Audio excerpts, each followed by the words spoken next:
नमस्कार मंडळी, मोरे त्यांच्या रेसिपी चॅनलमध्ये तुमचं स्वागत आहे।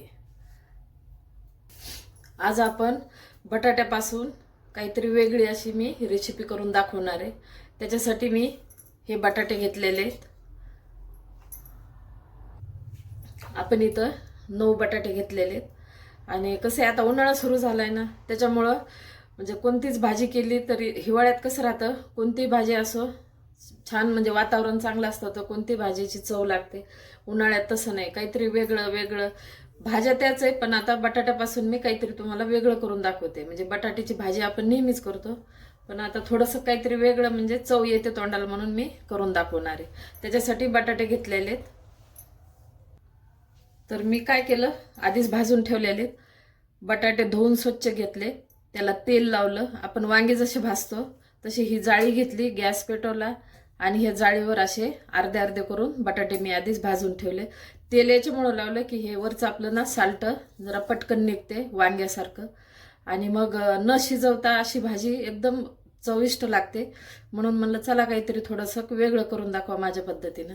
तर अशा प्रकारे मी हे भाजून घेतले। आता त्याच्यासाठी 2 कांदे कापून घेतले, शेंगदाण्याचं कूट ना थोडंसं जाडसर कुटून घेतलंय, कढीपत्ता, हिरवी मिरची, कोथिंबीर आणि लसण आणि थोडे जिरे। काही नाही, जे आपलं रोज मसाला डब्यात असतं रोज आपण ज्या भाजीला वापरतो तेच साहित्य, काही वेगळं काही नाहीये पण अशी एकदम चविष्ट लागते ही भाजी। तुम्ही एकदा नक्की अशी करून बघा।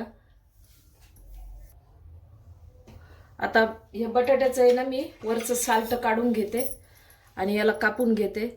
हिरवी मिरचीचा ठेचा बनवून घेते, हिरवी मिरची, लसण आणि जिरे घेतलेले ते पण मी कुटून घेते आणि याचं साल्ट काढून घेते। हे बटाट्याचं मी साल्ट काढून घेतलं आणि अशा बारीक फोडी घेतल्या करून चाकूनी। हे पहा, हे पूर्ण तेल लावल्यामुळं व्यवस्थित सगळं साल्ट निघते आणि छानपैकी उकाड्याला हे भाजलेलं, उकाड्यापेक्षा भाजलेलं बटाट्याची सुक्की भाजी म्हणा किंवा बटाट्याचं भरीत म्हणा, खूप छान लागतंय। आपण आता गॅस पेटून कढई ठेवलेली आहे आणि तेल टाकले, तेलाला गरम होऊ देऊ, नंतर आपण मोहरी टाकू। आता तेल गरम झाले, आपण मोहरी टाकू। मोहरी तडतडायला लागली तर आपण आता लगेच कढीपत्ता टाकू। आपण आता कांदा टाकू।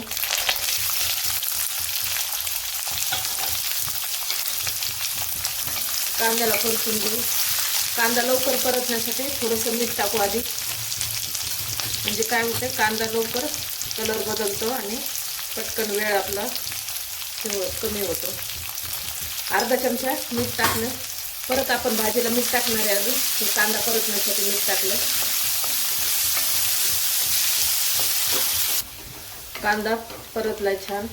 आता आपण हिरवी मिरची, जिरे आणि लसूणचं वाटण तयार केले, खलबत्त्यात कुटून घेतलंय तर ते टाकून घेऊ। त्याला पण आता चांगलं परतून घेऊ।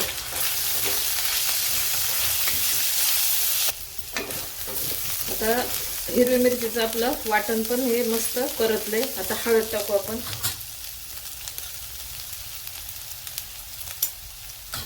हळद टाकल्यानंतर आपल्याला आता लगेच बटाट्याच्या ह्या फोडी टाकून घ्यायच्या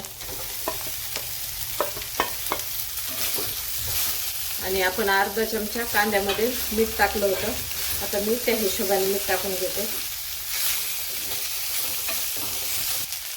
आधी अर्धा आणि आता पाऊण चमचा मीठ टाकलं। शेंगदाण्याचं कूट तुम्हाला आवडत असेल तर टाका, नाही टाकलं तरी चालतं, थोडंसं टाकायले मी। तेवढे घेतलं होतं ना त्याच्यातलं अर्धच टाकले। कोथिंबीर, भाजलेत ना आपले बटाटे, त्याच्यामुळे काहीच वेळ नाही आता लागणार। उगा एखादा मिनिट थोडंसं झाकण ठेवायचं, याला मिक्स करून झाली आपली बटाट्याची सुक्की भाजी म्हणा किंवा बटाट्याचं भरीत म्हणा।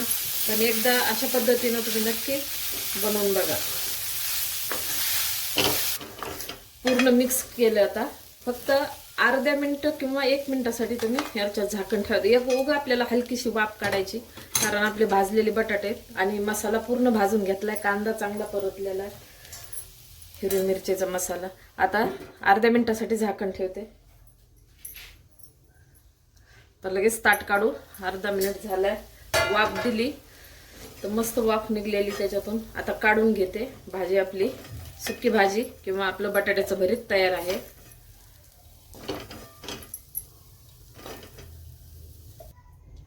अशा प्रकारे बटाट्याची सुकी भाजी तयार आहे. एकदा नक्की ट्राय करा आणि कमेंटमध्ये कळवा.